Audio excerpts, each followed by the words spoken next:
Okay, it is 6:30. I'm going to go ahead and call our meeting to order. Thanks for everybody for joining. May I have a roll call, please? Mr. Lyons? Here. Ms. Fallow? Here. Mr. Brooks? Mr. Rummel? Here. Ms. Cotton? Here. Ms. Wood? Here. Ms. Tyler? Here, thank you. Okay, for all who'd like to participate, please stand for the pledge. That's okay. Okay. That's a funky version. I pledge allegiance.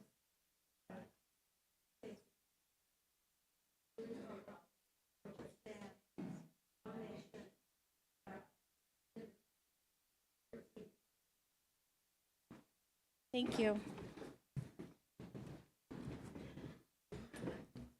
Okay, go ahead. Forest Park Public School District 91 will be acknowledged by all as a safe and nurturing and diverse learning community that establishes the highest standards for innovation and continuous improvement to achieve excellence and global citizenship for each individual child.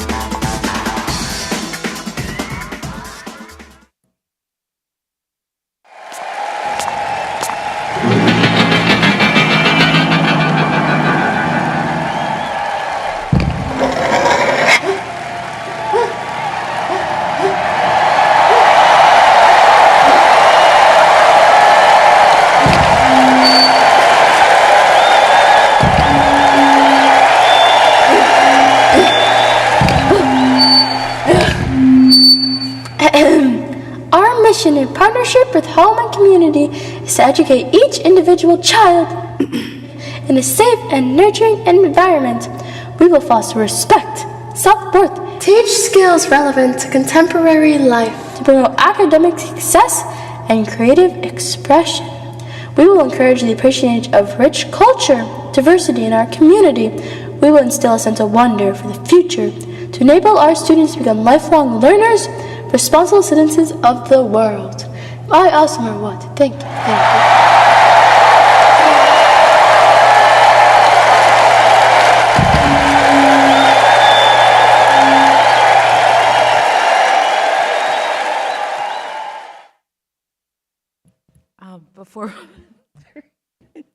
Before we move on to the equity impairment, I just want to say thank you so much to the news team for putting that together. It brought me a lot of joy, so thank you. Ms. Wood, do you want to read the equity imperative? Recognizing that systemic bias has plagued our educational system, we commit to nurturing dialogue around all issues of inequity, including culture, race, faith, socioeconomic status, gender identity, sexual orientation, and different ability as they pertain to classroom practices, school and district structures, and policies and procedures. We support actions removing barriers to opportunities that allow children to reach their full potential. Thank you. And finally, I'm going to read our honoring Native American land statement. We, Forest Park Board of Education, would like to acknowledge that this meeting is being held on the traditional lands of the Peoria, Potawatomi, Maiamia, Sioux, and Kickapoo people, and pay our respect to elders both past and present. Okay, number 5, a memoriam for Mr. K, as he was commonly known, Marion Kozars. I'm sorry, I've tried to practice. Thank you, Kozarch, who is our physical education teacher at Forest Park Field Stevenson School. I would like to take this time to honor our PE teacher, Marion M. Kozarch. Mr. K, as he was fondly known to all, touched the lives of so many students and staff across our school for 22 years, or schools. He taught PE at Field Stevenson, Grant White, and Betsy Ross. Mr. K was always looking for ways to engage his students with fun games and activities. He was focused on meeting students where they were, particularly with athletic ability, and helping each and every child be successful. From parachute games, scooter races, basketball and volleyball units, to jump rope for heart fundraising and even pickleball. D91 students looked forward to going to PE because of Mr. K. Mr. K attended the annual PE convention every year to make sure he was staying current. He collaborated with other PE teachers and staff to plan the annual fifth grade field day, a day all fifth graders looked forward to in the spring. He extended his time supporting the after-school sports program for many years and joined the fifth graders on their outdoor education field trip. Mr. K was always willing to help out and have a chat with you, especially about the things he loved outside of school, his family, skiing, scuba diving, and all of his adventures and travels. He will be dearly missed and is remembered warmly by his family, friends, colleagues, and our students. We are all profoundly saddened by his passing, and at this time, I ask that we all take a moment of silence as we send our thoughts to his family and friends during this difficult time.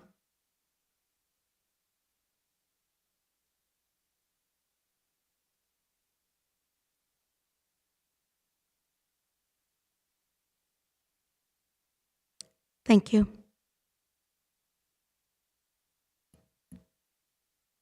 Thank you for that, Dr. Alvarez. 6, consent agenda items. For the board, is there anything that anyone would like taken off of our consent agenda items? Okay. May I have a motion to approve? So moved. May I have a second? I'll second. And a roll call, please. Mr. Lyons? Aye. Ms. Fowler? Aye. Mr. Rommel? Aye. Ms. Cotton? Aye. Ms. Wood? Aye. Ms. Tyler? Aye, thank you. Okay, 7, is there any correspondence?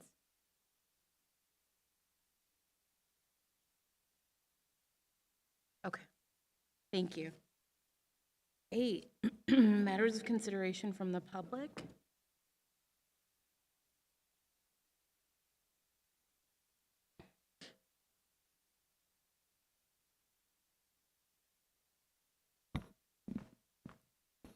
We do have a few members that would like to speak. Okay, very We good. have Miss Megan Binder speaking on behalf of the FPEA.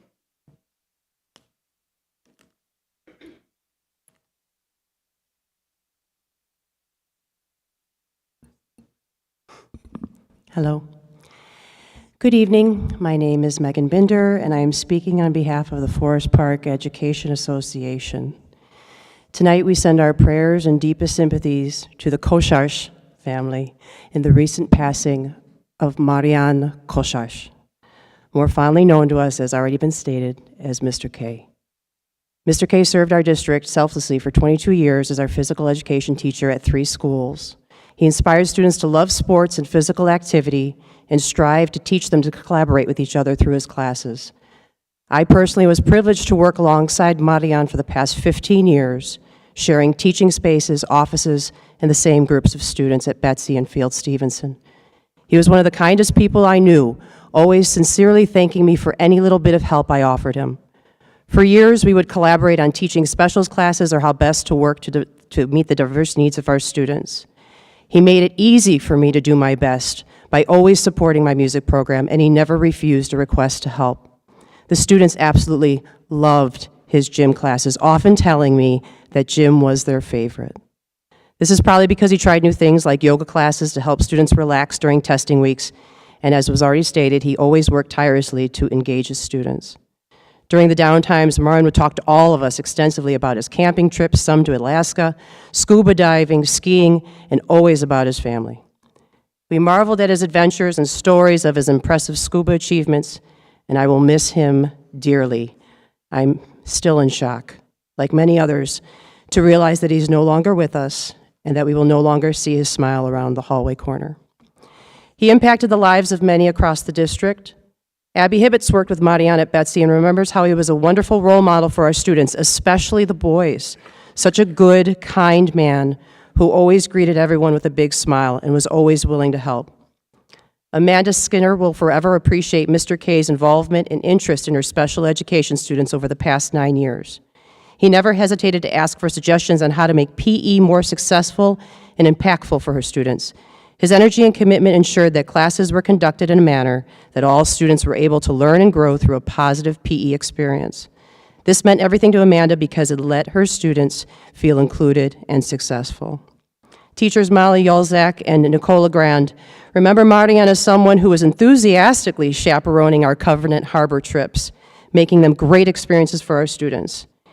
He encouraged them to try the high ropes activities for the first time and always led by example by volunteering to do these activities first.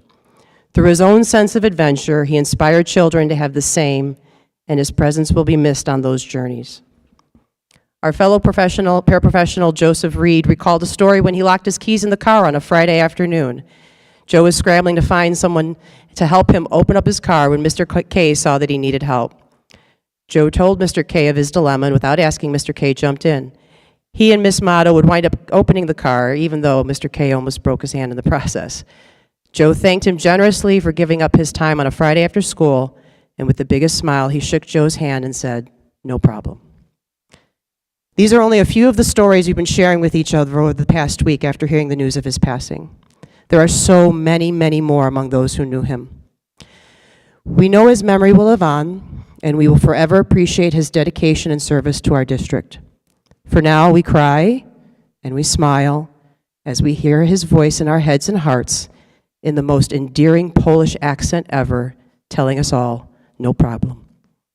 Your Forest Park 91 family loves you. We will miss you terribly, and we will never forget you, Mr. K. Thank you. Thank you.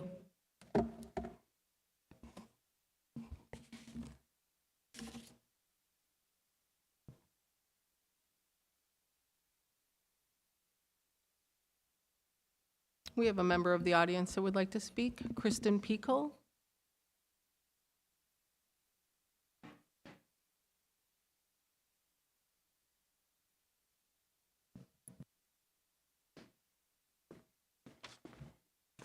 Thank you, Ms. Bender. That was very lovely. My name is Kristen Pico. Good evening, and I am the Forest Park PTO president.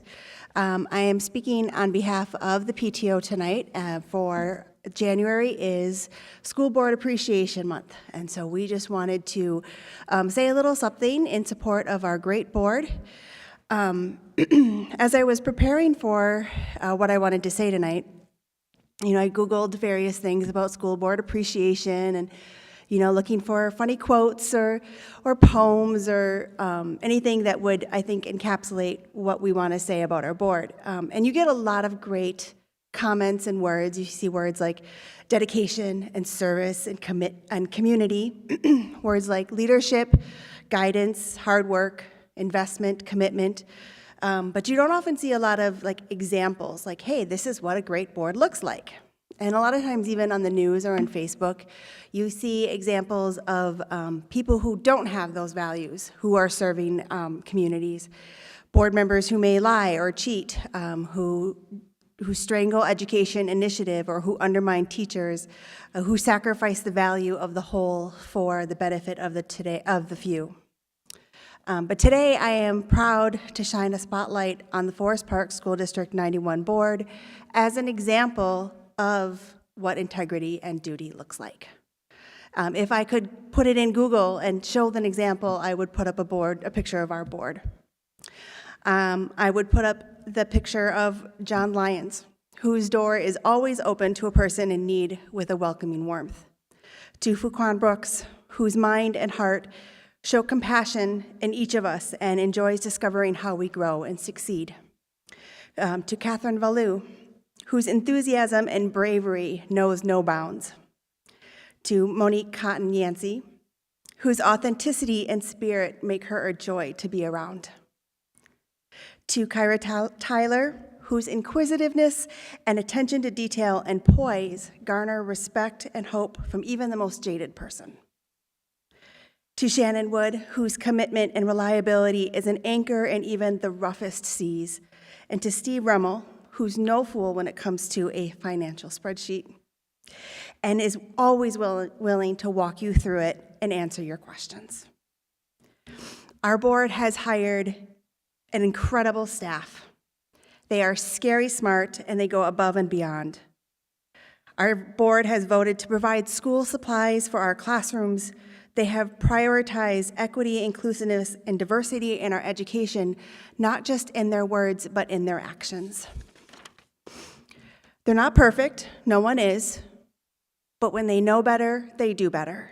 And at the heart of each of them is a commitment to education, to our community, and especially to our kids. And for that, I and the Forest Park PTO are sincerely grateful. Thank you. Thank you.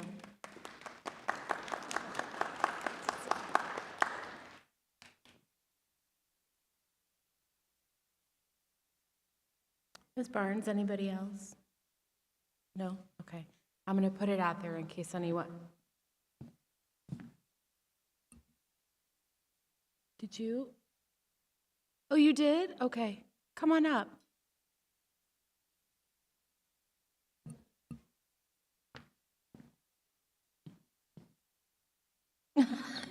I believe you.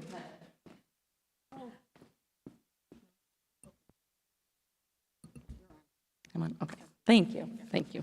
Good evening, my name is Sarah Gamrad. I too am here to recognize District 91 School Board.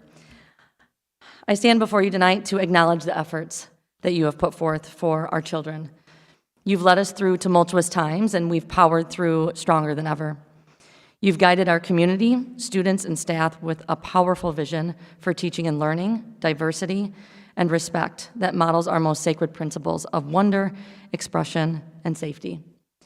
You continue to be the bridge that connects our communal desires, our students' hopes and dreams, and staff resource needs that translate to student success and their passions. You perform one of the hardest jobs on top of your own profession, and that is to listen. You listen to difficult stories, you hear the reality of our district, and act upon what you know is best for our children. As a board member, you've been battered by the public or even criticized for your decisions. I admire you for your firm advocacy to do what is best for our students and tell our story as Forest Park School District 91 as a resilient voice because you believe our students can. I've personally witnessed your work, bringing us from a shadowed set of schools to a thriving, cohesive, resourceful group of buildings that are set up for success.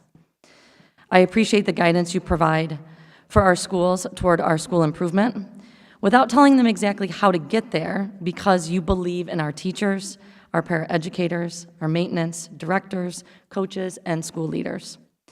Thank you for your time, generosity, your listening ear, your perseverance, and your service. We truly appreciate you. Thank you. Thank you, Sarah.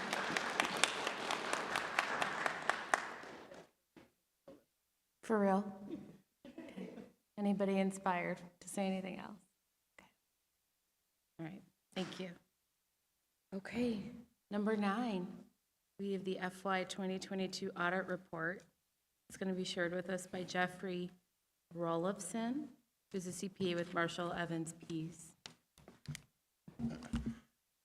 Well, I'm not here to give you praise, and but sorry about that. Thanks for giving me a few minutes of your time. I won't take too much of it. Just to start off, I'd like to thank Robert and his staff for their time and assistance during the audit process. There's a lot of moving parts in getting the audit completed and the financial statements completed as well, and without their help, we couldn't get it done on time, as we do naturally every year. I don't know if you have physical audit report and federal report, or it's a PDF. Oh, you do? Okay. Sometimes it's just in your computers, and that's good. So you have 2 reports, both with blue covers. One of them is the annual financial report. Those are your financial statements. You'll notice at the beginning, if you've seen previous audit reports, the opinion that we provide and the letter with our letterhead is new this year. They revised it. It's not just yours, it's everybody's. It's supposed to be more informative, give you a little bit of a background of what auditors do, because, you know, nobody knows really what we do. But it is a little bit better, a little bit more plain English. It should help, I think, a little bit going forward. Again, this year, you are under regulatory format, cash basis, as you have been all the other years. Nothing's changed there. We have provided an opinion. The financial statements are in accordance with the reporting provisions of the Illinois State Board of Education. The other report is the federal report. It's based on the single audit that we provide. Single audit is required of school district if they spend over $750,000 of federal monies. It's an audit all into itself. What we do is we look at the federal programs themselves, take a sample of them, do our audit on just that part of your school district. This has been going on with your district for years. Nothing really changed there. Other districts have, they're new to this because of all the new federal funding last couple of years. But you've had this for a few years now, so it shouldn't be too different than what you've seen in the past. In our opinion, the district complied with the requirements governing these federal monies, and as such, there were no findings to report. And then finally, the filings that we do every year, the financial statements have been filed with the Regional Office of Education, Illinois State Board of Ed, and then the federal audit goes to the Data Clearinghouse directly for their purposes. With that, there's really nothing else new to provide you. If you have any questions.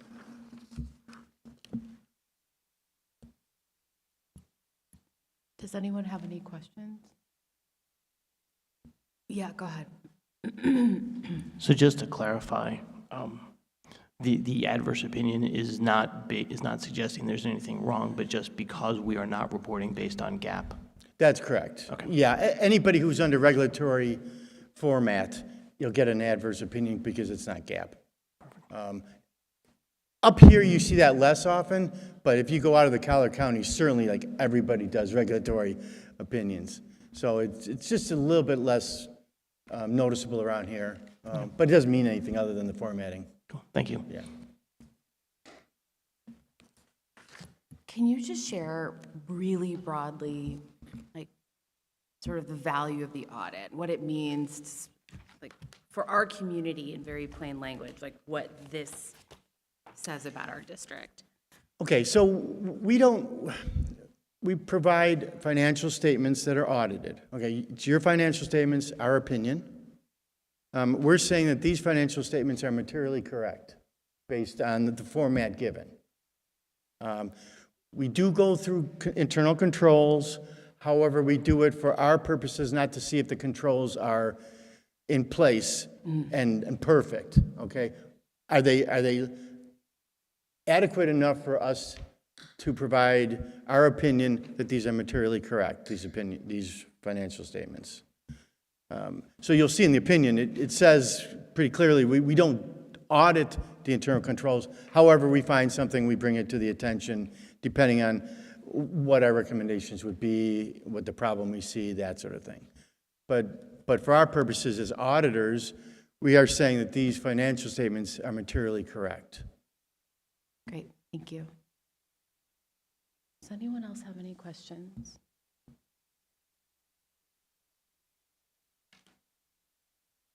Okay, thank you for coming. We haven't had someone. It has been a few years. Yeah, it has many been a few years. Yeah. So I appreciate that, and I appreciate having this so that we can go through this as well in this particular format. So thank you so much for coming. Thank you.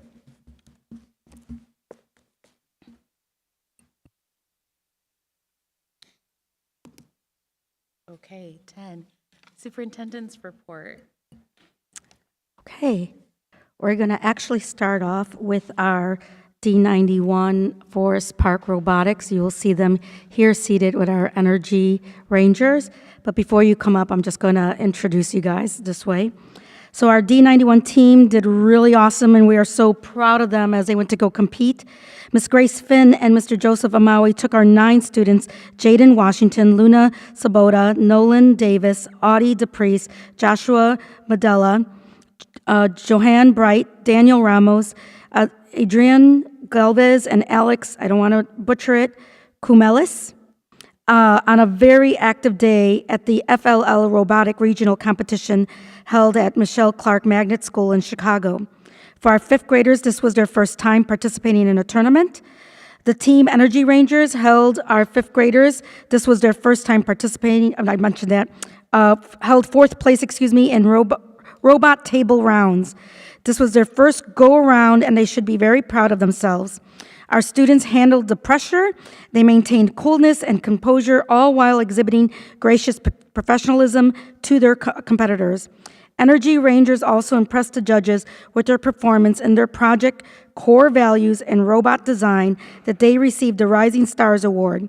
Most importantly, they had fun, and now I'm going to have them come up as they explain their first core values and anything else they want to tell us about their time.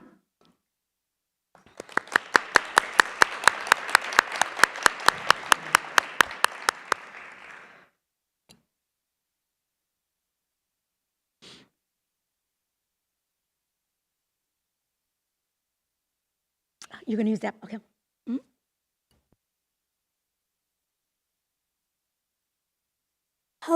Hello, we are the Energy Rangers from Field Stevenson School, and we will talk about our first LEGO League's superpowered mission.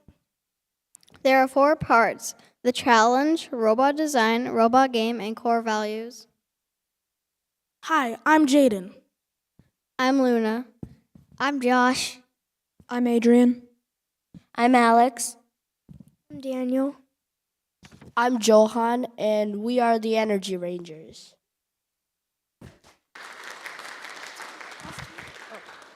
This year, the FLL Robot Challenge was all about energy, and we were challenged to find innovative ways to collect, distribute, or store energy. Our team chose to present the underwater compressed air energy storage system as a new way to safely and efficiently store large amounts of energy from wind and water turbines.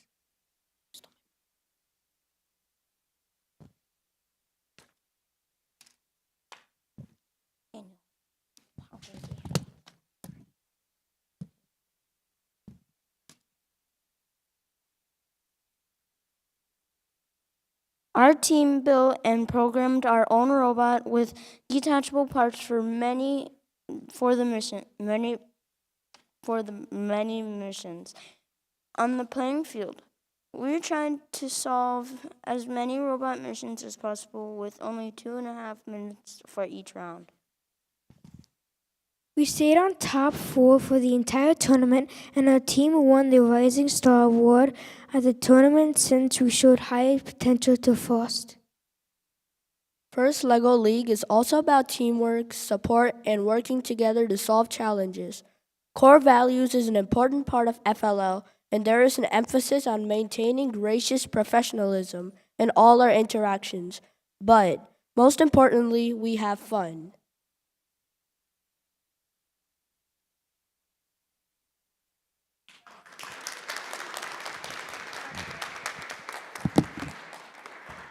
Thank you so much. Thank you. I'm going to have you guys turn around because keep in mind there's a lot of people out there watching and they want to see your faces and your parents want to get pictures as well. So another round of applause for them. Congratulations. You guys did wonderful. This is really exciting. Thank you. Thank you, Ms. Finn. Thank you. Oh, Ms. Finn, are you going to? Yes. Yeah. I just wanted to say thanks for giving the kids the opportunity to do this event. Every year we do this, and it's a lot of fun. And it's a new experience for these kids, and it's, you know, a big shock when they get there and they have to do all of these things, and it's a whole 8-hour or plus event. So it's a lot of fun. Thank you. Thank you so much, Ms. Finn.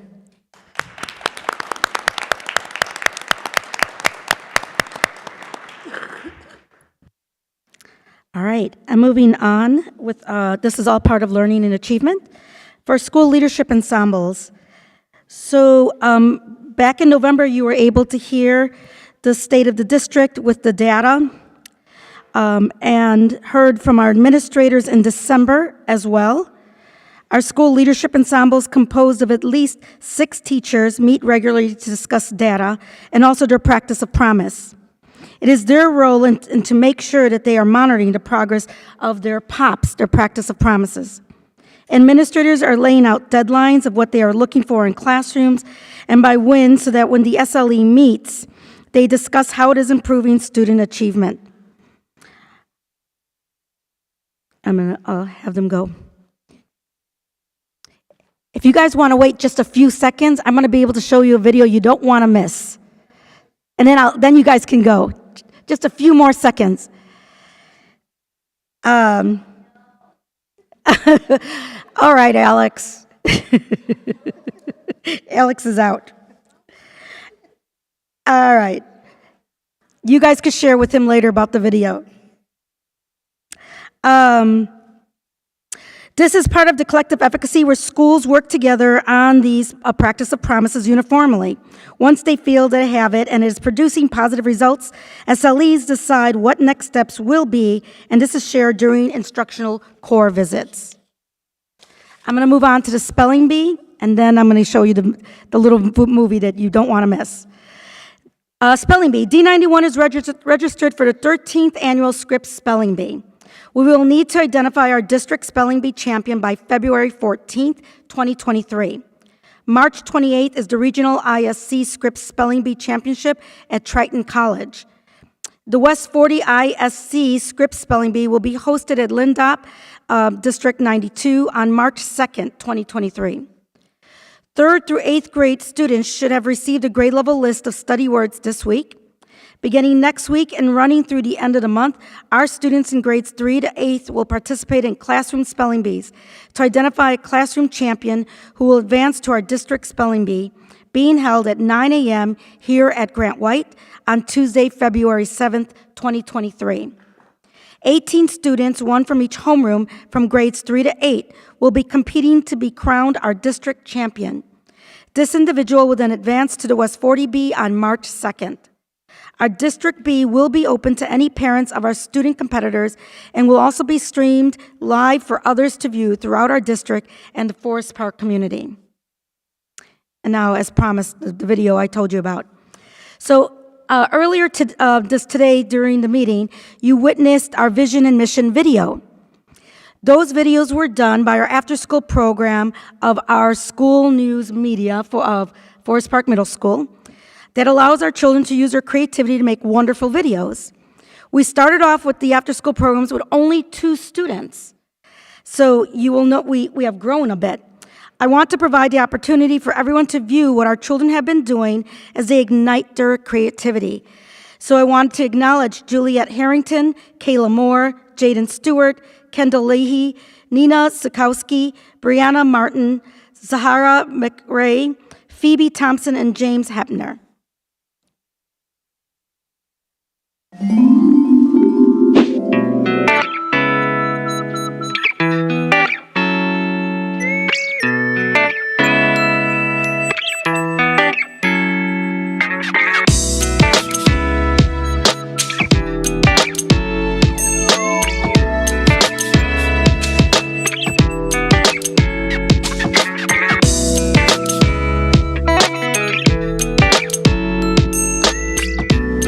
Hi, I'm Juliet. And I'm Kayla. We signed up for an after-school filmmaking club that specializes in special effects.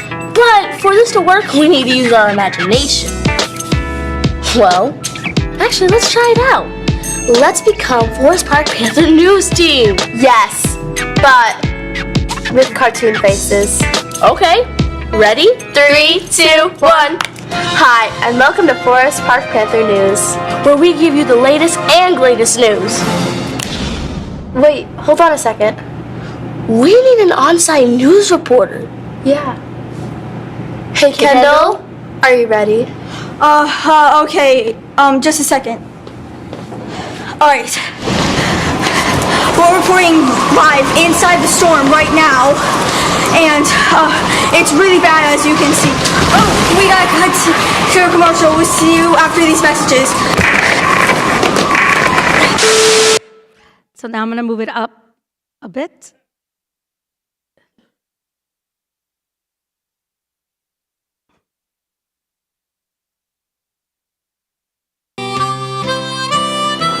Well, hello there, everybody, and welcome to Stuffed Sanctuary, where you can bring your stuffed animals for relaxation, peace, and harmony. Yeah, Stuffed Sanctuary, the luxury vacation spot for stuffed animals. Sign up for deep breathing classes, yoga, stretching, and enjoy daily feeding. More, please. Here you go, little guy.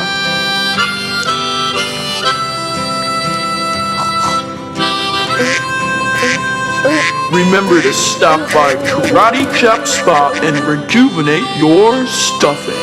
Only at Stuffed Sanctuary, the luxury vacation spot for stuffed animals.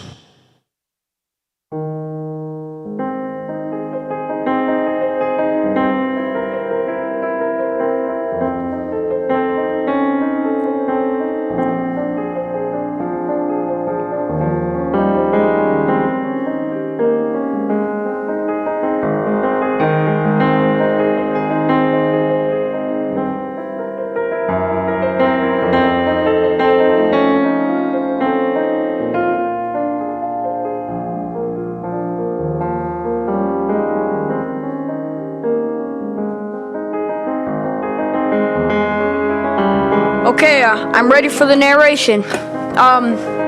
But before we get started, could you add a little bit of reverb to my voice? Yeah, just like that. And could you also make it a little bit deeper? Like this. All right. Stuffed Sanctuary, the luxury vacation spot for stuffed animals. So just wanted to give everyone a little preview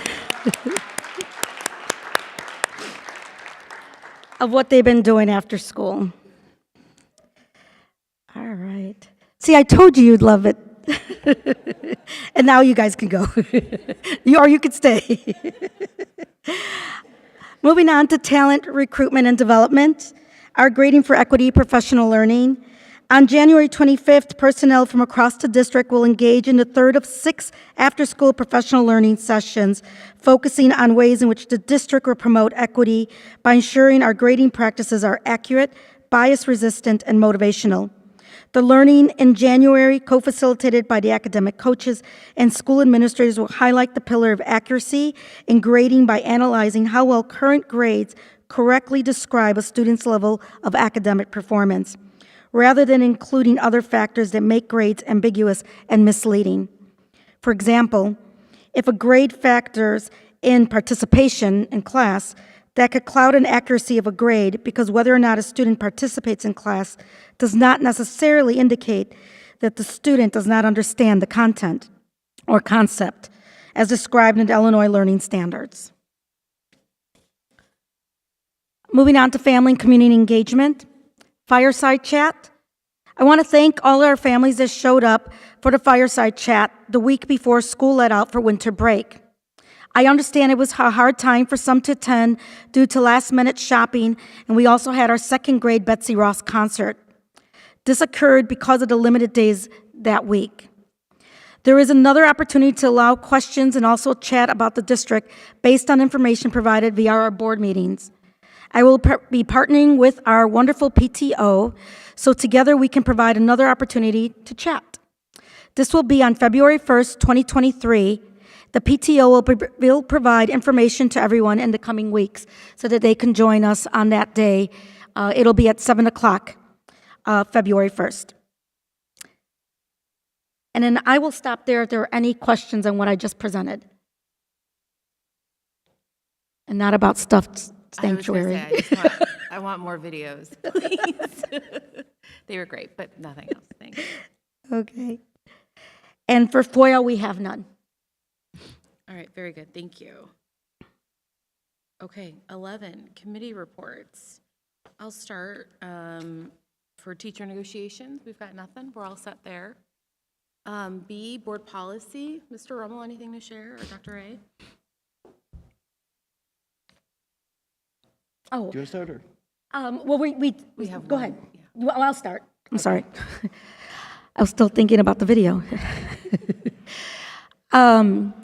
We had, three of us had gone, our policy committee, we have gone thoroughly through a large packet of policy. And there was one particular policy that Mr. Rummel just had a question in regards to.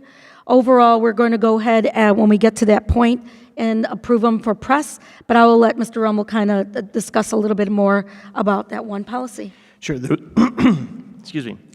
So there was one policy regarding federal and state grant awards, and they're talking about conflicts of interest. And the press recommendation basically made it, they took off some of the restrictions. So some of the, for example, the original language as it stands, a conflict of interest arises when a board member or any of the following individuals has a financial or other interest in the entity selected for the contract or derives a tangible benefit from the entity selected for the contract. And the language in particular was any person that has a close personal relationship with the board member that may compromise or impair the board member's fairness or impartiality, including a member of the board member's immediate family or household. That's the original language. The proposal was to change it so that it would just read interest in or a tangible benefit from the entity selected for the contract, a member of the board, member's immediate family. So it struck all the language around basically friends and extended family of the board member. In and of itself, I don't have a problem with that as long as we have mitigating controls in place such that we have not had the problem here, but there are entities that have had problems with either not necessarily self-dealing, but dealing with friends, family members, both who have financial interests, and I just didn't want to see that happen here. I believe that we do have language in related controls to this that should be adequate, but it was just something that jumped out as worthy of discussion. And this is policy 2100, if folks wanted Correct. to find Sorry about that. No, that's okay. That's on me. It's in the packet. I think it's page 8 is where you'll find it. And so basically, we're just bringing it up for discussion here. Overall, I don't have an issue with approving it and moving forward with it. And as soon as it gets there, just wanted to have this opportunity to discuss what Mr. Rummel just mentioned and that we understand what it stands for.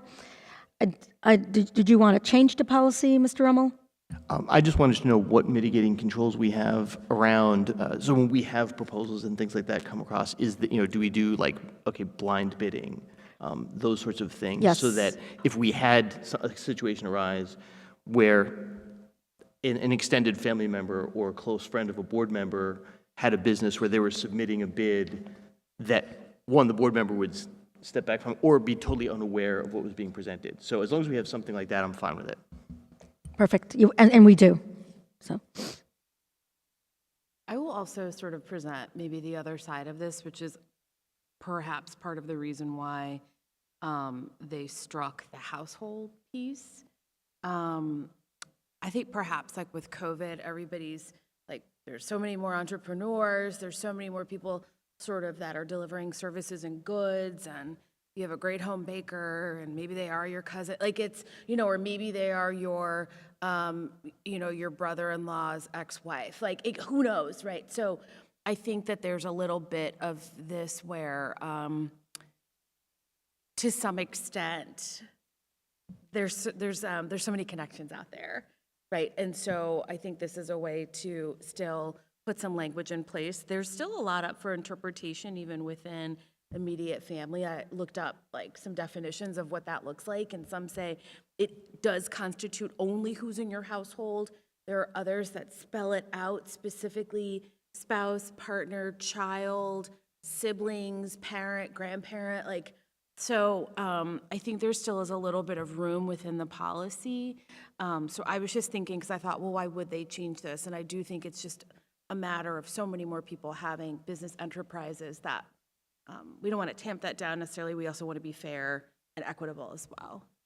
And I absolutely 100% agree. I do not think we should penalize people for associating themselves or being related to us or people like us. All I would like to understand is, do we have mitigating controls so that whoever is submitting these bids, when the bids come before the board, that one, if there is a board member who has a direct relationship or something, that they would step back, and two, or two, are bids that are submitted sufficiently anonymized so that if my sister is trying to contract to provide services, I wouldn't necessarily even know it was her bid, because the terms that she was presented have been abstracted by district staff, so that I'm looking at 3 bids and just listening to what's being offered, as opposed to hearing things that I would say, oh yeah, that's her bid, so I know.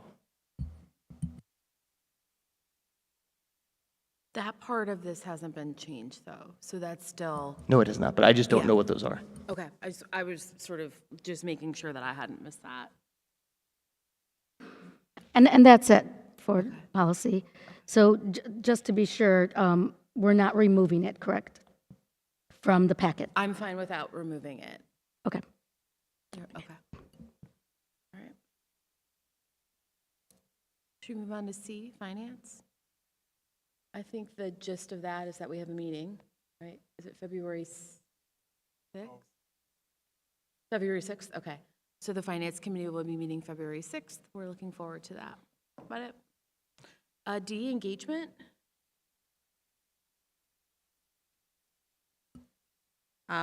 With the engagement committee, just continuing to think of ways just to engage with the community.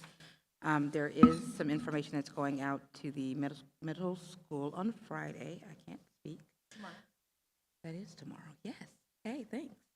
About a career and life readiness exploring initiative that's being done with Maywood and West Cook for our 7th and 8th graders to be able to participate in a work program.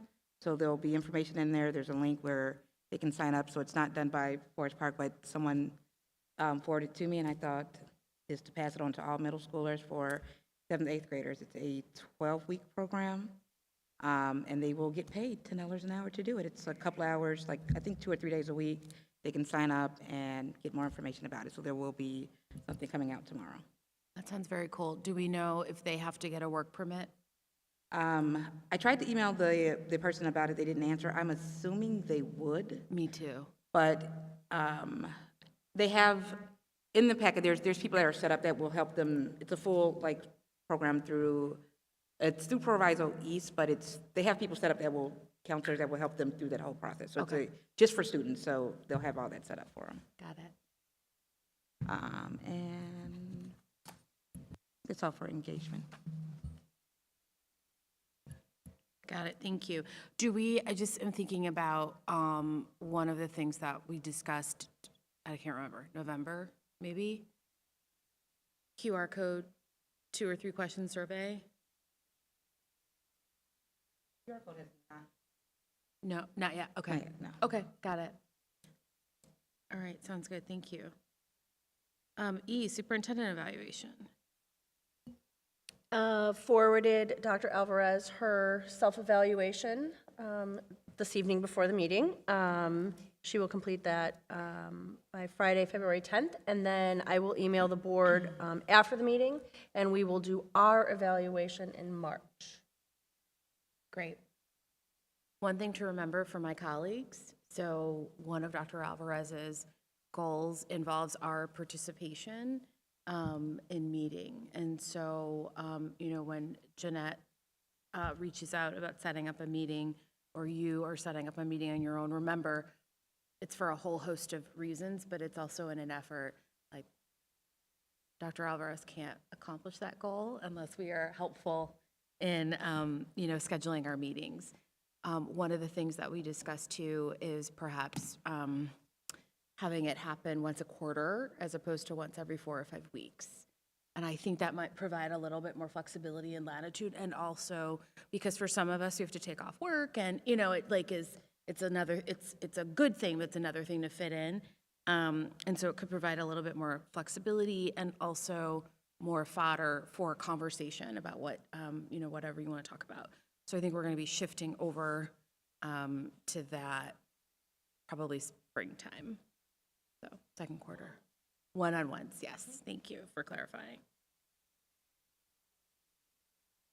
Okay, PPC? Hello. We did not have a December meeting, and we have our January meeting next week. So we will report in February. Okay, I'm looking forward to that.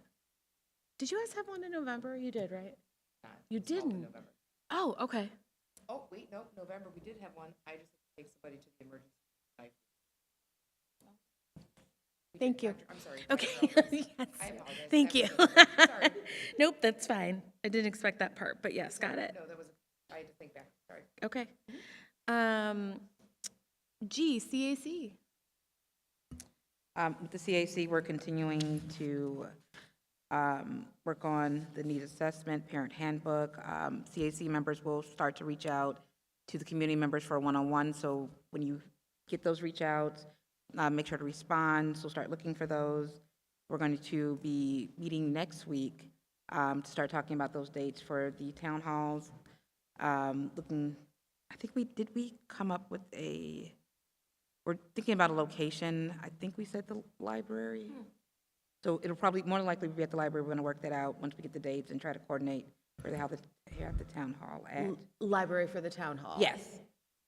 Who is involved in that? Are we involved in the town hall? Or you and, will you primarily? It'll be Mr. Brooks? Yeah. Okay.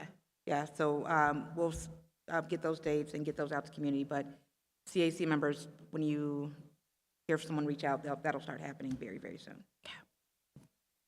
Great, thank you. H, IASB delegate. I have nothing at this time. You'll be silent for another 11 months. Okay, great. Okay, 12, items for discussion. Dr. Alvarez, you want to talk about the STEAM update, timeline staffing?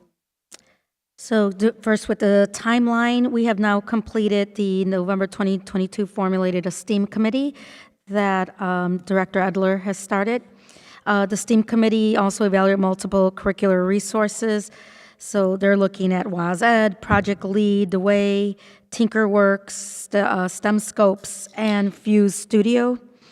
And now what's next is piloting a curriculum. February and March will be the goal. And we're going to recommend a curriculum to the board sometime in April.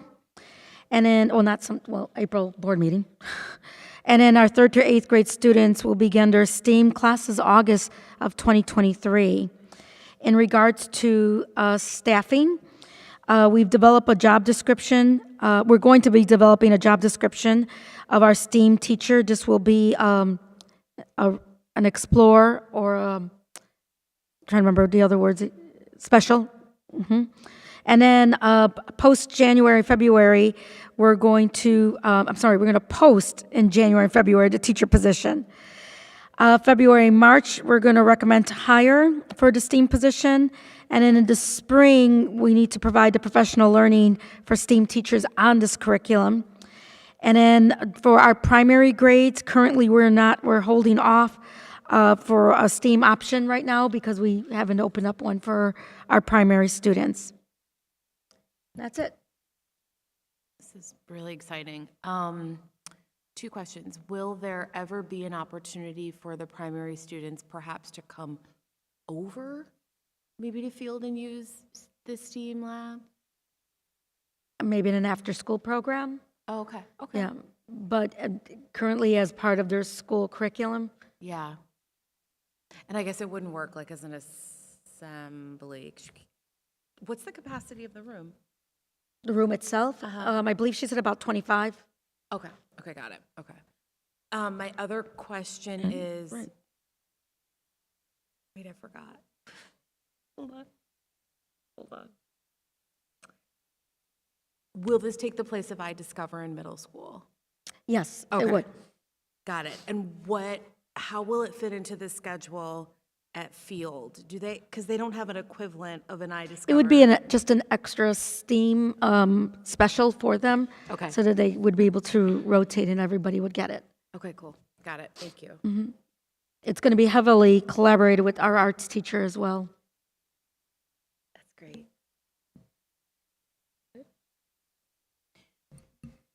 All right, let's move on to Dr. Hubbard. We've got first your after 100-day entry plan. It's been 100 days? Good evening. It has been 100 days. So I want to give you an update on the 100-day plan and what's the plan moving forward. Also then share with you the second quarter financials and go over with the proposed school calendar for next school year. Sure.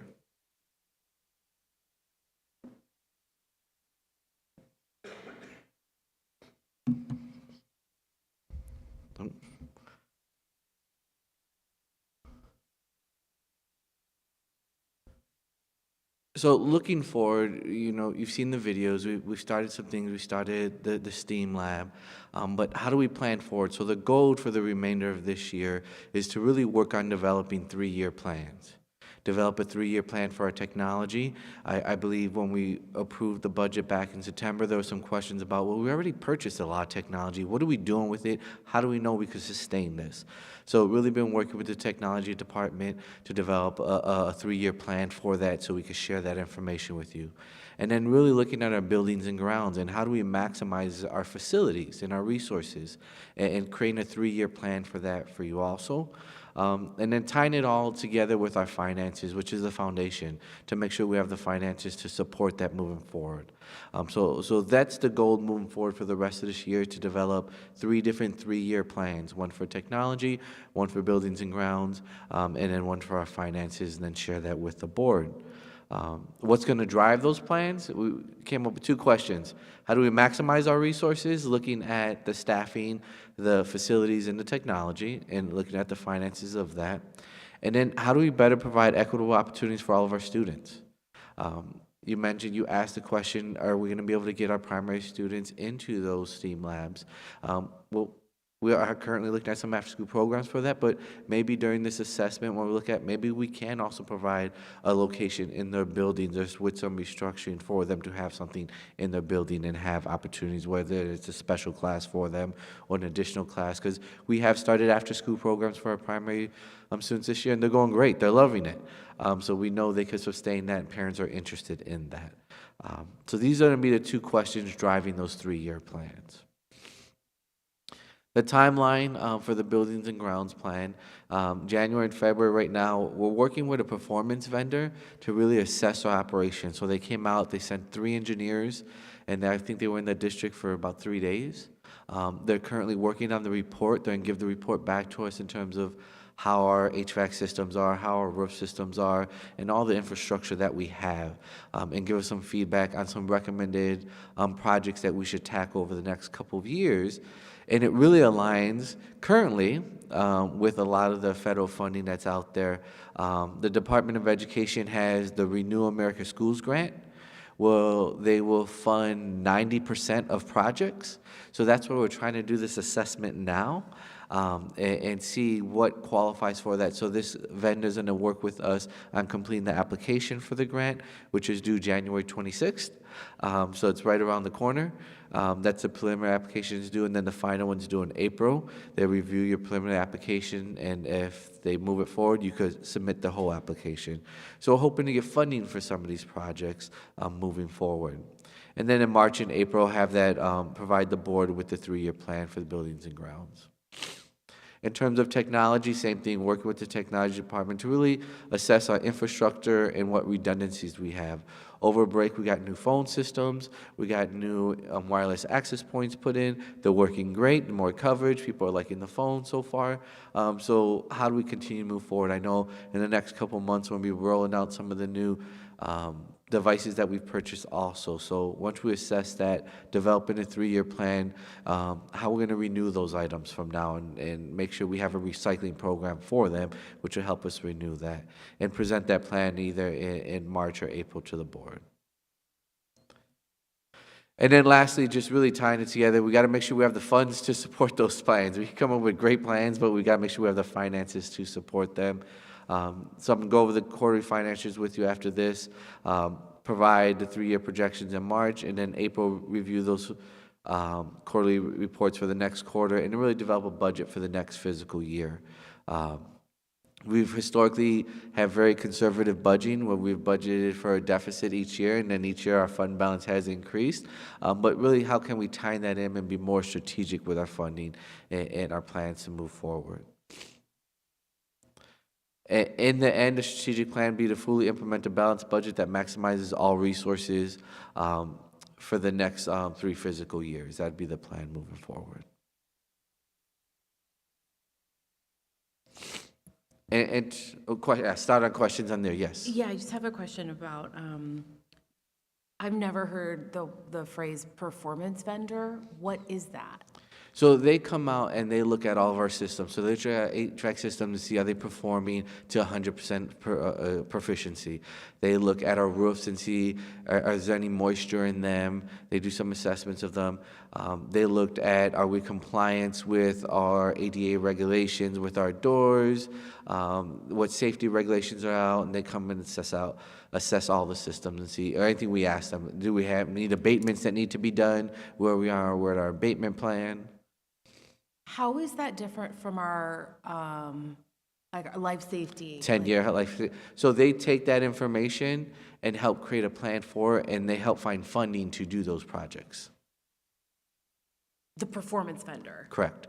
Okay, got it. So they brought the grant, the federal grant that's available now for us that's out there, and said, you know, it's something we could apply for if we want to find funding for this. There's no cost to the district for this. The cost comes in where they get paid. If we go with the project, then they help manage it and then help put together the bids and do all that. I see. Okay, that's helpful. Thank you. Mhm. Anybody else have Any other questions? before? You good? Okay. Okay. So looking at our second quarter finances, at the beginning of December 1st, we had about $22.4 million in our account. At the end of December, we had about $21.8 million in it. So it didn't decrease by that much, but that's because we did get some revenue in December. That's more of some federal revenue that we got in, $4.4 million. That's great that we're getting some revenue in, but if you've seen in the last board update, Cook County has decided to push back their payments back to April. It was supposed to be February we were going to get our first payments, and now they're saying April. I don't know how comfortable I am saying that April's going to be the month, but we will see. But we are in good shape as of right now. On this slide, it's a little hard for you to see, but from second quarter, we only got 23% of our revenue in so far. And that's why it is in red. And that is because we haven't got our 2 installments that we would have received by now from the county, but we still have $21 million in the bank account that is covering us, so we're fine. In terms of our expenses so far at the end of the second quarter, we've expended about 32% of our planned expenditures for this year. It's actually a little bit higher than that because, as I mentioned, we do very conservative budgeting where we plan for more expenditures than normally that we have. So I would say it's probably around 40%, but I just left the actual numbers in there from the beginning of the year so the percentages will line up. Not concerned at all because if you look on this next slide where it shows in blue where our fund balances were 2 years ago, and in green is where they are right now in terms of months in reserves, and we have about 10 to 11 months in reserve. So as long as we get money before September, we'd be okay. And I do think that the county will distribute their funds before December. I think this is going to happen the day after the election. I think it's the day after the election is when we're going to get our disbursements, is my, right? I mean, April, It could be. It's a really long time. I mean, we joke, but we are so fortunate to be able to have, you know, enough resources where this isn't a concern. Like, there's so many places where this is critical, you know, so. My understanding, there's about 4 districts very close by us that are extremely struggling to pay payroll every 2 weeks. Yeah, it's real, right? So thank you for helping steward us through this, and I really hope it gets resolved quickly. Yep. The next item is the 2023-2024 calendar. So the proposed calendar that was shared with you has school starting on August 21st. It has 6 professional development days throughout the year, 3 in the beginning of the school year, and then 3 spread out through the school year. It has 4 half-day school improvement days. Total instructional days is 176, like always. I know Dr. Alvarez has talked a lot about making sure we have time for professional development, so it's a really big focus of this calendar that we strategically put that professional development in there, while also making sure we have the instructional time and we respect that instructional time. The last day of school is tentatively May 31st, 2024, as long as there's no snow days. So we tried to be very strategic in the calendar. The calendar does not align with our feeder high school, but I think that is okay. We looked at their calendar and got some feedback. We just wanted to go a different route with the calendar. Do we know how the calendar aligns with area Catholic schools and even our neighbors? We reached out to some of them, and they're not going to have their calendar like to, I believe it was March or... This is early for us. Okay. Yes. All right. And I also do have a meeting tomorrow with our neighboring districts. Yeah. And we'll be discussing this as well. Got it. You know, we tried to so the second quarter ends right before the winter breaks. We try to be strategic, so it's not when we come back. And Right. so really try to be strategic in where we align and put dates. Right. Sorry, I don't have it. Oh, thank you.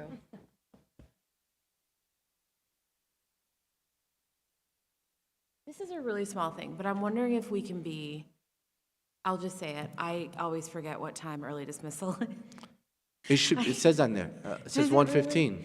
It should say in the magenta 11:15, color. and then for some of the other schools, that's why I get confused. It's like 11:20 or 11:30. Okay. I Yep. think I'm not the only parent who gets We can make sure we confused. clarify that and have that I out think there. if we could just make it a little bit more explicit for the Okay. half days, that would be great. I'm excited about the Teacher Institute days. It's really great. Okay. And later on, Dr. Alvarez will be asking you to approve this calendar. Okay. Any other questions? What's that? Oh, yeah, I see. Okay. All right. Thank you. I'd like to turn over to our Director of Special Ed, Mr. McKay. Thanks, Dr. Hubbard. Thank you. Hi. Good evening. Good evening. Madam President, ladies and gentlemen of the board, Superintendent Alvarez. It has also been 100 days for me as well. And it's been an amazing experience. Every day coming into work has been an absolute blessing. One of the things that I took over and took a deeper dive into was MTSS. Now, if you take a look at the monitor, I will bring your attention to the first part, or the first focus that has been the beginning of MTSS, which was RTI, which focuses on just that blue portion of the umbrella, which looks at that academics. As time went on, it went from RTI to MTSS, but MTSS itself has expanded. MTSS was just focused on academics and behavior. And then now this umbrella comes up, and it's looking at a student holistically. You're looking at academics, behaviorally, social and emotional learning. That social emotional learning brings a sense of belonging and enrichment to students. Really focusing on both aspects of social emotional and academics really brings a lot of academic nurturing to our students. So it's truly important. Not only do we focus on the academic piece, which if you take a look at the left, that is the triangle that has Tier 1, Tier 2, and Tier 3 of academic support, which there is a lot of focus that we need to be working on when it comes to that. As I went through my 100 days, I went and I saw classrooms, and I saw the MTSS manual, and I looked at interventions, and I met with principals and asked them about inventory menus for interventions, and had them come together and come up with our schedule of interventions. We really need to take a look at my next remainder of the year, really focusing on this MTSS, focusing on it being an area of need. As I mentioned, I looked at the schedules of the interventions, when, where, who, why, and how these interventions are being implemented. So really taking a dive into MTSS, we noticed that there is a little bit of a gap, not only in the academic portion of it, but also in the SEL portion. With that, here are my next steps. Looking at my timeline during the month of January and the month of February, there are two different assessments that are going to be conducted. One is going to be with DLE, and one of them is going to be with SLEs. So the DLE, the district leadership team or ensemble, will be looking at an actual capacity assessment, and I'm partnering with NIU, with Illinois Empower, to really focus and look at this MTSS system. The other one is a self-assessment that will be discussed with the admin ensemble next week on bringing it to the school leadership ensemble. And that is a self-assessment that teachers will go in. There is specific questions that'll be asked. It's in a Google form, and based on those assessments, we'll be able to begin implementing professional learning. We'll be able to start looking at the overview and what best practices are going to be looked at, and really going through an overview of best practices, not only with our teachers or paraeducators, our SLEs, and we'll go through that professional learning across the board. And that'll be through February and March. March through May is where the exciting part comes in. That's where we're going to revise the MTSS manual to look at all different aspects of MTSS, not just academic and behavior, but also that social emotional learning piece. We'll revise our problem-solving process, really put in a process in place, going through SST and then going into the needs of going through the tiers. One of the pieces that we noticed that has been missing in our manual is a true entrance and exit criteria for students to go from Tier 1 to Tier 2 and then back to Tier 1. That is one of the major focuses that we're going to be looking at in order for us to truly look at a student holistically. Along with that is exactly when and how to use each intervention that we would be looking at. There are a lot of different interventions that we would be looking at as far as I'm going to be working with Director Edler on taking a look at Wilson versus Slant, or a lot of different intervention tools that we can utilize that haven't been utilized here in the past. Slant is utilized here, but other interventions that have not, and we'll be able to compare them to see what is the best option for our district.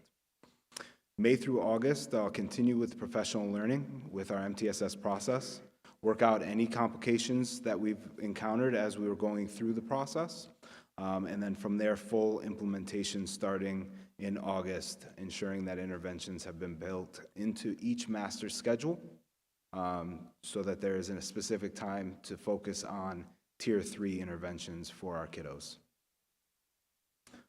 Are there any questions? I'm especially excited about this because it is, I mean, obviously you say it's strategic planning moving forward, but it really is, I think, the chance to kind of pick apart, fresh eyes, drill deep into how this is all working, how it's fitting together. Is it efficient? Does it make sense? Yes, ma'am. So I'm super excited about this. I have a few questions. Who is revising the manual? So what we're going to do is, based on the assessments that are going to be conducted through the SLE and through DLE, we'll be able to take a look at where the deficits lie. And based on that, we'll have a committee along with myself and Illinois Empower to go over the documentation and kind of go through the actual processes. Okay, got it. Can you, this sounds silly, but can you, when you say the problem-solving process, like, can you give an example of what you mean by that? Absolutely. Okay. So when we're looking at problem solving, we're looking at there may be a deficit in, or a teacher noticing that there may be an issue with students reading, for example. Okay. We would be able to sit and have a process in place where the team can sit together and kind of go over what are the deficits in the reading. Is it something that we can look at decoding, or is it something that we're looking at fluency, or and based on those pieces, we would be able to specify a specific intervention that we could utilize for that student's needs. Try that intervention out for 6 to 8 weeks, and then check progress. While we're progress monitoring in Tier 2, we're progress monitoring every 2 weeks. As opposed to Tier 3, we're progress monitoring every week, just so that we can collect those data pieces to see if the intervention is working. And then from there, we would be able to gauge whether that intervention has worked and try either a different intervention or bring them up to, let's say, for example, after a couple of those intervention series, we can bring them up to SST, which is Student Services Team. And based on that, they would look at, is there something else that we've missed? Is there something else that we need? Or is possibly a special education evaluation necessary from that point? So that's kind of where the process would look at if you're looking at a student that has a deficit in reading, for example. And right now, is it kind of just more like ad hoc? Right now, there are some small gaps in between what interventions to use, when to use that specific intervention, how to move that student from a Tier 2 intervention to a Tier 3 intervention. What does the intensity kind of look like between the two sets of interventions? Okay. And then my final question is, I feel like there had been sort of this, like, in terms of accommodations, I mean, like, tools, technologies, like that kind of thing, that it had been sort of like a little, I need, and it's like, great, you get, as opposed to sort of a little bit more of a process to determine how many of these do we have? Is this the best tool? Is this like, will some of your work also address that? The goal in place is to definitely make sure that there are set procedures for all aspects of student services. Right. So we're still obviously meeting the needs of the student while also making sure that we're equipping them with tools that make sense in terms of what we have inventory-wise, budget, like all of those things. We definitely take a look at what Tier 1 looks like. Tier 1 would be across the curriculum or across all students. So whatever we would be able to provide for all students is what we look at that first portion, right? And then from that point, we look at what Tier 2, what additional supports can we provide? And then we would look at if those supports aren't working, we would go a step beyond and go to for Tier 3. Tier 3 and see what else more intensity or a more individualized intervention time, for example. Right. And I think that's what I'm thinking about is Tier 2 and 3, when it gets definitely more specialized, that we have a process in place that's equitable, that makes sense from all different angles, like that sort of thing. Yes, ma'am. Okay. Thank you. Other questions? You have one? So there was a ton of detail on the one slide where you're going through like the actual, okay, you have academic, behavioral, social, emotional, and just a lot of different pieces that are being measured. Is that, yes, that one right there. So all kinds of stuff there. I'm curious, is there an equivalent on the actual the teacher side, for example? You talked about there's a self-assessment and then best practices that are going to be talked about. Is there any kind of follow-up or process by which we're going to look in the school, in the classroom, and say, okay, are all these best practices that have been identified based on the self-assessments, are they being followed? Are the teachers doing like peer evaluations, or is there something akin to not the core visits, but like there's a formative assessment process that I understand is totally separate, but the idea is people are going in and looking and saying, what's happening in the classroom, and are the things we've identified that should be happening to make all this happen, is that going on? Is there something like that? So as of right now, we do have our core visits that we go into the classroom and kind of see what's going on, along with our curriculum teaching and innovation. Our director of teaching and innovation takes a look at and has curriculum reviews to look at across first tier 1 curriculum or tier 1 students. From there, we will have things in place to make sure that things are assessed and things are monitored, and there are cross checks so that all students, no student falls within the cracks. Because I feel like we do get a lot of reporting on students and how well they're doing and when they move, for better or for worse. I feel like we don't get a lot of reporting on what's happening in the classrooms. Like, there's much less of that, and I'd like to see more of that if we can. One of my goals is starting in March and in May, through March through May is definitely that piece of coaching and professional development. I'm going to be definitely teaming up with our teaching and innovation department and with our instructional coaches to be able to support that as well. Thank you. I just want to say publicly that we all acknowledge that evaluations are a totally separate contractual thing. So, we're talking about sort of like this idea of coaching, I think, is probably better language observation in this particular. I don't want it to get confused with, evaluations, which are a whole different animal. So, thank you. I don't think anyone here would be shocked to know that I'm interested in this particular information. No one's shocked. I do like when you brought up looking at the scheduling of interventions. I know personally, like especially when kids get to middle school, when they're being pulled out to intervention, it kind of does, with the middle school schedule, there is some interference with kids getting pulled out in the middle school classes. So hearing that that's being looked at and that being taken in consideration is great and it's amazing. Anytime you mention Wilson reading method, get a little excited. Like me, throw that in there. I'm going to say you did it for me. I know you didn't, but I tell myself whatever I want to hear, Board Appreciation Month and all. But it's great that you're looking at the curriculum and just looking at just how to make everything better. It's just, I'll be looking closely at it. Not that I know you'll do a great job, but it's exciting to hear this, and I'm excited about it. So thank you. Thank you. all right. I think we're good. Thank you. Before we do the next agenda item, I'm going to have one more to ask before we actually get up and go into closed session, okay? So just bear with me. All right, so 13, closed session. May I have a motion to go into closed session for the purposes of the employment, compensation, discipline, performance, or dismissal of employees, and also the purchase or lease of property? May I have a motion, please? I'll make it. Thank you. A second? Second. Great. May I have a roll call, please? Mr. Lyons? Aye. Ms. Fallow? Aye. Mr. Rommel? Aye. Ms. Cotton? Aye. Ms. Wood? Aye. Ms. Tyler? Aye. Okay, now, may I have a motion to invite Mr. McGuire to join us in closed session?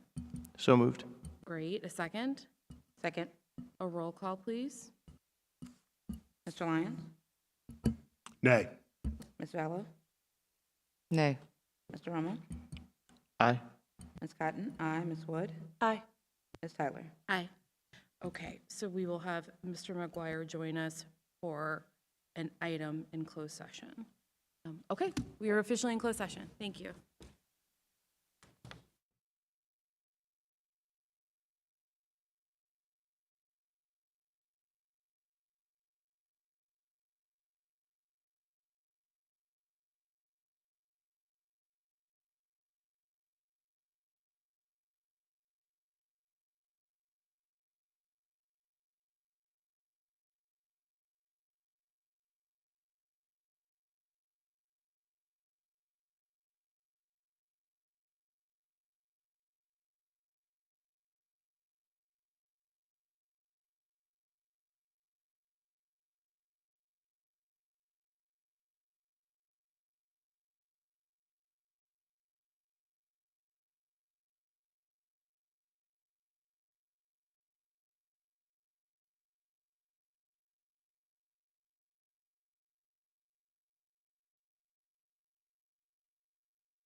Okay, we are back in open session. I will start with number 14, consent agenda items to discuss in closed session. May I have a motion, please? So moved. Second? Second. Okay, a roll call vote, please. Mr. Lyons? Aye. Ms. Vallow? Aye. Mr. Rommel? Aye. Ms. Patton? Aye. Ms. Wood? Aye. Ms. Tyler? Aye. Okay, 15, consider a recommendation on possible action concerning a cadre substitute employment. May I have a motion, please? So moved. A second? Second. And discussion. This is in regards to 1-day suspension without pay for a cadre sub. Okay, any questions?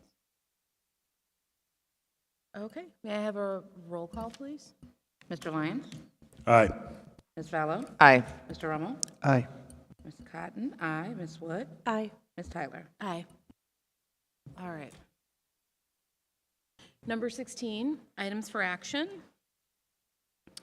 Dr. Alvarez, consider recommendation to adopt Board of Education Press Policy Issue 110. I will make a motion. May I have a second, please? Second. Very good. Discussion? These were the packets that the policy committee has read, with the caveat of just the discussion we had earlier, knowing that we have things in place for policy 2100, but we're going to go with press recommendation. All right. Any questions? Okay, let's vote. Read his name now, not for the next one. Mr. Lyons? Ms. Vallow? Aye. Mr. Rommel? Aye. Ms. Cotton? Aye. Ms. Wood? Aye. Ms. Tyler? Aye.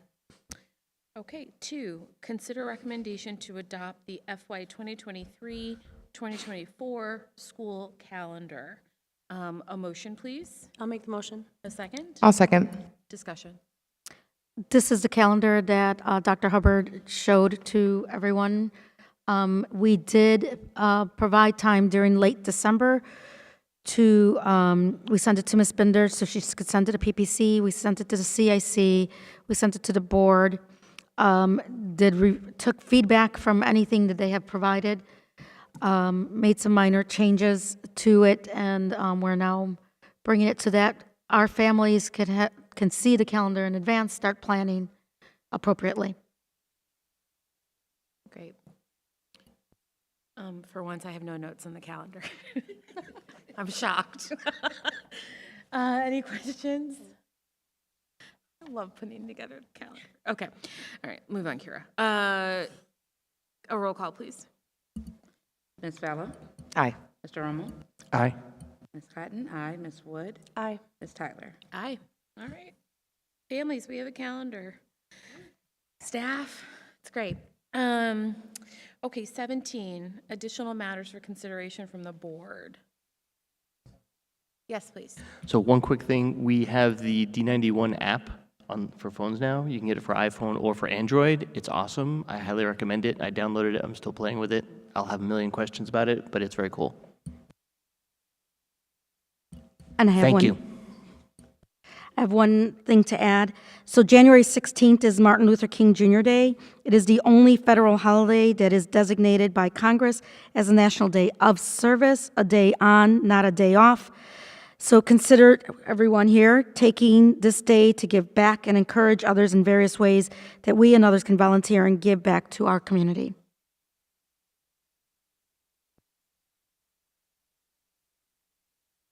Anyone else?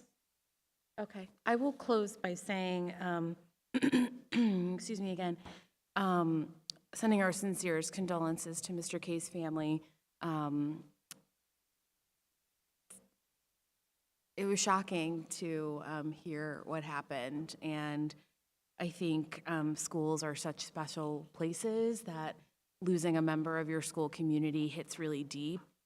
Whether you saw that person as a student, as a colleague, worked intimately with them, knew them peripherally, it's still, it's such a special space. So we're really thinking about him and his family. And, I think, I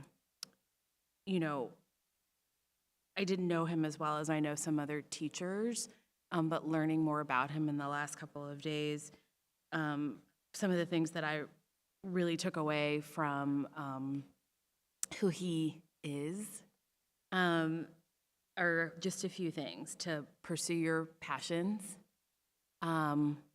There's always room to dream, and to love fiercely. So I think as we start fresh for the new year, that if any of those things resonate with you, consider how you can incorporate them into your life. So with that, I will ask for a motion to adjourn. I'll make it. Thank you. A second, please. Second. All in favor? Aye.